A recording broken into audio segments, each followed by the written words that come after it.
Chapter 20. Matt stepped into the conference room. He hadn't even finished his coffee when the call came through. Kat wants you now. Kat was already there, standing at the head of the table with a bureau laptop open and a folder spread in front of her. Joe leaned against the wall, arms crossed. "Thanks for coming," Kat said. "Didn't sound optional," Matt replied, dropping into a chair. "It wasn't." She clicked the laptop shut and met his eyes. "I spoke with Lieutenant Gaines this morning." "About what?" Matt asked. "Jurisdiction," she said. "Two bodies, mutilations, ritual elements. The Bureau's taking point. I requested you specifically, for continuity." Matt's jaw flexed. "You called my boss?" "Technically, I'm your boss now, at least until we find whoever's been mailing body parts around town." He didn't say anything. Being reassigned to his little sister wasn't how he'd pictured this case going. "Gaines was thrilled to lend you out," she added. "Doesn't sound like I have a choice. I need you. You know the players, and I trust you, Matt." That part caught him off guard. Kat didn't deal in flattery. After a moment, he nodded. "Okay." "Thank you, Kat," she said. "Thank you, Kat," he echoed. She tapped her cheek with a manicured finger. "Where's my kiss?" "I don't usually kiss my boss." "It's just the cheek. For now." Joe snorted. Matt leaned in and kissed her cheek. "Now for the ass chewing," she said. "Sit, both of you." Matt and Joe took seats. Kat Berry slammed her palm on the conference table, making both men flinch. "The Blacks received their son's eyes in the mail," Kat said, and waited. "Fuck," Matt said. "Christ," Joe said. "How the hell did we miss something so basic?" Kat demanded. "The Blacks received their son's eyes while we sat around with our thumbs up our asses." Matt opened his mouth, but she cut him off with a glare. "Number, don't even start. This was Surveillance 101. We have two families connected to mutilated teenagers, and neither of you thought to put cameras on their mailboxes." Joe stared at the floor. "You're right. It was a massive oversight." "An oversight? A typo in a report is an oversight. This was a catastrophic failure that cost us our best chance at catching this psychopath." "You're right," Matt said. "Of course I'm fucking right," Kat snapped. "I'm sure that's very comforting to Catherine Black while she's sedated at the hospital." She stared at them, blue eyes cold as winter. "I don't care that you're my brother," she said, pointing at Matt then Joe. "This is now an FBI-led operation because clearly the professionals need to step in." After a long silence, Kat said, "I want to talk about the body parts for a moment. It's obvious they're being hand-delivered. Comments?" "Why not use the post office?" Joe asked. "To avoid being seen," Kat said. "You still run the risk of being seen by a neighbor," Joe argued. "Why deliver the boxes to the parents at all?" Matt asked. "To torture them," Kat said. "So why not deliver the tapes to the parents as well?" Matt asked. "Maybe the tapes are for publicity and the boxes to torture the parents," Joe suggested. "As a parent, the tapes would be deeply hurtful as well, whether you received them directly or just heard about them," Kat said. "So who has a motive?" Matt asked. "McKnight," Kat said without hesitation. "His wife alibis him," Matt reminded her. "She's lying," Kat said. "We spoke to the woman whose house he's remodeling. She verifies his story that he works there the entire day," Matt said, realizing Kat had her mind made up. "That woman works a day job. McKnight says so himself. She leaves in the morning and returns after work. He has no witnesses for the entire day," Kat said. "So what now?" Joe asked. Kat pointed at Matt. "Barbara Carter, I want to know everything there is to know about the gods." Matt drummed his fingers on the steering wheel as he turned onto the long, paved driveway leading to the Carter residence. The radio droned in the background, but he wasn't listening. His mind was still stuck on Kat's ass chewing from earlier that morning. The house came into view. It was a large ranch-style home with stone siding and a terracotta tile roof. A covered porch wrapped around the front, with potted plants on the steps and two rocking chairs facing the driveway, as if expecting visitors. Matt parked, stepped out of his truck, and walked to the front door, which opened before he could knock. She stood in the doorway, like she'd been waiting for him. Matt blinked, momentarily taken aback by her appearance. Barbara was undeniably striking. She wore a simple white toga that bared one shoulder and fell to mid-thigh, an outfit befitting a Greek goddess. Broad, gold-colored clasps adorned both wrists, and a wide belt with a large decorative jewel cinched her waist. She wore brown sandals that wound intricately up her calves to just below her knees. Her face was attractive, and her blonde and brown hair was artfully piled on her head like a classical sculpture. "I'm Matt Berry of the TBI. I spoke with you earlier," he said, showing his badge. "I've been waiting for you," she said, smiling. "Call me Hera." In the picture he'd seen in Raymond Merrick's room, Barbara had reminded him of the stereotypical high school cheerleading queen. Now she looked like something out of the ancient past. Matt tucked his badge away. "I appreciate you making time to speak with me, Ms. Carter." "Hera," she corrected, stepping aside to let him in. "Raymond always called me Hera. Everyone does now." Matt nodded. "Hera it is." "I'm sorry for your loss," Matt said. Hera's expression softened for just a moment before hardening again. "It's horrible. Why haven't you arrested that awful man?" "McKnight?" "Yes." "We're working as hard as we can," Matt said. "Is there someplace we can talk?" "Let's sit in the dining room," she said, and led the way through an arched doorway. Matt decided to start with Officer Bernard Swift. He slid the still photograph he'd printed from the video across the dining room table. Several days before Raymond's murder, he and Officer Swift got into an argument. "You were there. What were they arguing about?" She glanced at the photo, then back at Matt. "I'm supposed to tell you it was over a parking space," she said. Matt raised an eyebrow. "Did Officer Swift ask you to say that?" "Yes, he's such a pig. I'm sorry. I usually don't talk about people in that manner." "Why a pig?" She shook her head. "He's just sleazy. Gives me the creeps." "When did you speak to him last?" "He cornered me at school yesterday and said you were asking questions. He said if you asked to tell you it was over parking." "What were they really arguing about?" Matt asked. Barbara stared out the window at the grove of trees beyond the house. Silence stretched between them, broken only by the steady tick of a grandfather clock in the corner. Finally, she said, "Zeus is gone, so this won't hurt him." "Zeus?" "Raymond," she said, as if it should have been obvious. "Go on." "Drugs. They were arguing about drugs." "What kind of drugs?" "Marijuana, coke, prescription stuff, anything Zeus could get his hands on." "So why the fight?" "Swift was short on his money and Zeus didn't like it." "Explain the relationship to me," Matt pushed. Hera leaned back in her chair, picking at one of the gold clasps on her wrist. "Zeus supplied the drugs and Swift sold them. Who's going to suspect the school cop, right? Swift wanted a bigger cut, and Zeus said no. Swift held back money. That's what they were fighting about." "How was it resolved?" "It wasn't. Zeus was murdered."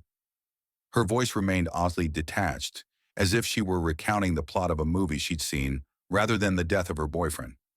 "Did Zeus sell drugs, or did he limit his role to supplier?" Barbara appeared offended by the idea. "Never. Selling drugs was beneath him.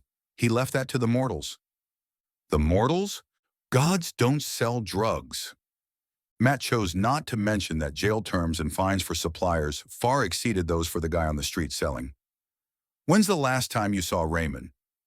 "I saw him at football practice. The cheerleaders practiced nearby. I didn't get a chance to speak to him. He rushed off after practice." Matt studied her face, searching for signs of grief beneath the strange composure. "And you had no communication with him after that? No calls or texts?" "None." "Did that bother you?" Matt asked. "Number. He often had business meetings. That was his code for his drug business. I didn't get involved. Besides, I'm busy now with my temple." "Your temple?" Matt asked. Hera beamed, her entire demeanor shifting from detached to animated in an instant. "It's exciting. I have pictures. Would you like to see them?" "Sure," Matt said, curiosity piqued. "What is your temple?" Hera disappeared and returned moments later with a sleek laptop. "The Temple of Hera. It's an old church. I'm converting it." "Here they are," she said, and turned the screen for him to view. Matt recognized the building from the outside, an old church on the east side he thought abandoned and boarded up. The pictures showed the interior of the building being gutted, pews stacked against walls, stained glass windows uncovered, and scaffolding erected around what had once been an altar. "What happens at the Temple of Hera?" Matt asked. "It's a place for my worshippers to pay homage in person. It's so much better than the internet, don't you think? Of course, not everyone can come in person. I can't wait." Matt had to ask, "And you bought this how?" "Half the money came from offerings from my worshippers. The other half is my own money," Hera said. "You make money at this? Did Raymond, Zeus make money?" Hera looked offended. "It's not about the money. At least for me it's not. I help people. My followers understand their offerings allow me to devote time to them." "You sound like a televangelist," Matt said before he could stop himself. Her eyes flashed. "They are fakes and charlatans. I am Hera." Matt forced the questioning back to the two murdered boys. "How about Ed? When did you last see him?" "At football practice, just like Zeus. Ed was rushing home to clean house. His parents were coming back in town." "Did you hear from either one of them later? Text messages, emails, phone calls?" "Number I didn't think about it at the time. I've been so wrapped up in the temple." Her expression and demeanor said she believed what she was saying. Matt studied her face, looking for signs of deception, but found none. "Tell me about the gods. You're supposed to be Hera?" he asked carefully. "Supposed to be?" she said angrily, the laptop nearly slipping from her lap as she straightened. "I am Hera, and there are people everywhere who worship me as such." The interview, he realized, had taken a detour into La La Land. He wondered if she was delusional. "You understand, that's hard to accept." "Only the uninformed find it hard to accept," she replied. "Do I have time to show you something?" "We have as much time as you want," Matt said. Hera's fingers danced across the keyboard. She turned the screen toward him with a flourish, watching his face for a reaction. "What am I looking at?" Matt asked. The website was slick, professionally designed with a black background and gold trim. At the top, an ornate header proclaimed, "The Gods." Below, in elegant script, "Choose your god or goddess."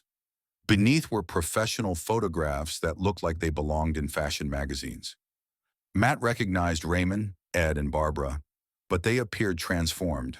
Otherworldly, powerful, eyes touched with something that made them seem more than human. "It's our website," Hera said. "We have over 20,000 registered followers." She navigated to a drop-down menu. "These are the forums. Each god or goddess has their own dedicated space." She clicked on her own link. "My worshippers offer prayers, give offerings, and generally communicate with one another." She pushed the laptop toward him.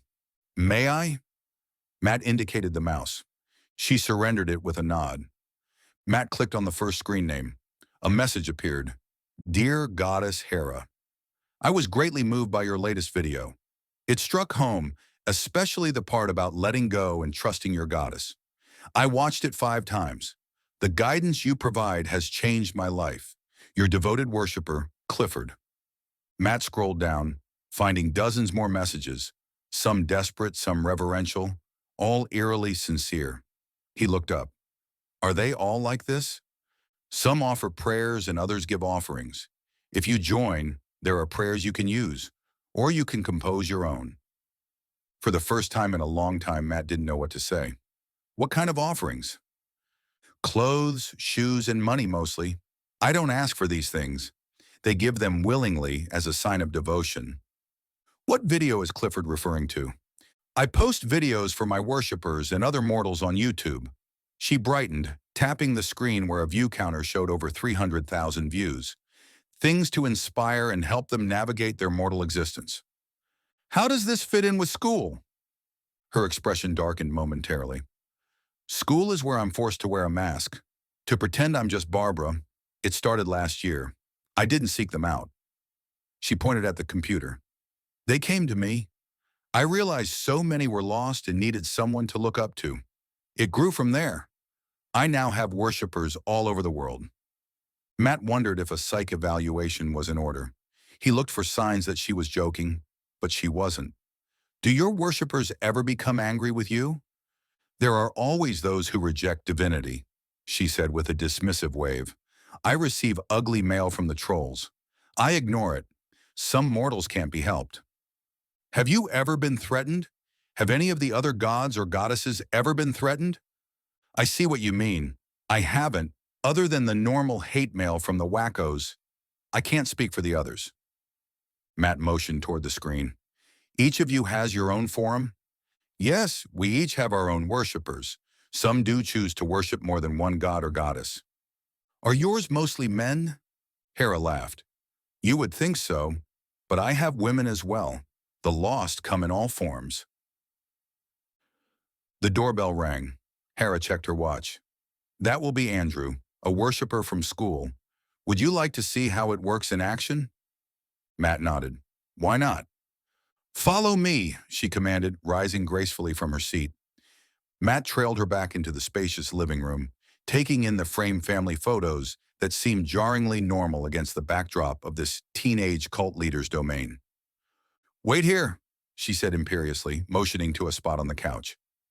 Matt sat, feeling oddly obedient despite himself. Hera opened the door. A skinny, red-haired kid stood on the threshold. Matt watched in astonishment as Andrew dropped to his knees, bowed forward, and touched his head 3 times to the floor. After the third bow, he remained with his forehead pressed against the hardwood. I beg to serve you, Goddess Hera, Andrew said, his voice muffled against the floor. Hera's expression didn't change, as if teenage boys prostrating themselves at her feet was the most natural thing in the world. Do you remember where you left off in the shoe closet? She asked. Yes, my goddess. You can start there. You may go. Thank you, my goddess, Andrew said. Then he crawled backward for about a yard, stood, and hustled toward the rear of the house. Matt scratched his head, watching the boy disappear down the hallway. Andrew needed a psych evaluation as badly as Hera. How many Andrews do you have? I don't let just anyone serve me in person, she said. I have to be assured of their devotion. How do they do that? Assure you of their devotion? I have to be convinced that they sincerely look to me as the source of their divine inspiration. Not everyone is worthy. Prayers, offerings, good behavior, things like that. She said it so matter-of-factly that Matt almost forgot how bizarre the situation was.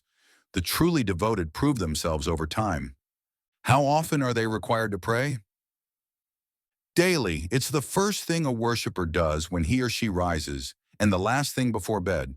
It helps focus them for their day and also teaches discipline. Matt pointed at a spot by the front door. What about the bowing? Hera frowned. Mr. Fogg, the principal, made them stop at school. He said it disrupted the flow of traffic through the hallways. For a moment, she sounded like a normal teenager complaining about school rules. Are all of the gods as serious about this as you? Not all, Hera answered, amusement playing on her face. Did I say something funny? Matt asked. You think it's all nonsense, but it's not. I help people. Take Andrew, for example. He dresses better, he takes better care of himself, and he's more popular. What's it cost him? You sound crass, making it about money. It does cost him, doesn't it? He offers willingly, she said. The faithful always do. What happens now that Raymond and Ed are gone? As Queen of the Gods, I shall decide if and when they will be replaced. Matt changed the topic away from gods and goddesses. Where did Raymond get his drugs? He held up his hand. Before you answer, this is not a drug investigation. I don't care about drugs. Wherever he could, I didn't approve of the drugs. I think it's beneath us. Does Officer Swift worship a particular god or goddess? Matt asked. He worships me, Hera said. How did Raymond feel about that? He didn't like it. Why not? He just didn't. Matt fished around in his jacket pocket for a business card and passed it to Hera. If you can think of anything, please call me.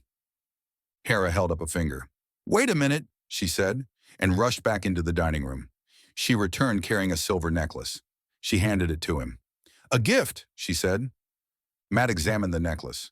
A silver coin about the size of a Kennedy $50 hung from it, stamped with the image of a woman in profile, regal, serene, and unmistakably Greek. You? He asked. Yes. Wear it around your neck and I'll protect you.